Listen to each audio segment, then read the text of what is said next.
గంగమ్మ జాతరలో పొట్టేళ్లను నరికినట్టు రప్పా రప్పా నరుకుతాం. సప్త సముద్రాల ఉన్న ఈడ్చికొచ్చి నరుకుతాం. రప్పా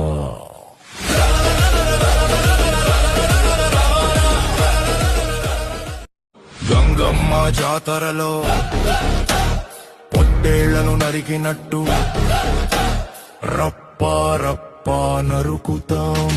సప్త సముద్రాల ఉన్న ఈడ్చికొచ్చి నరుకుతాం.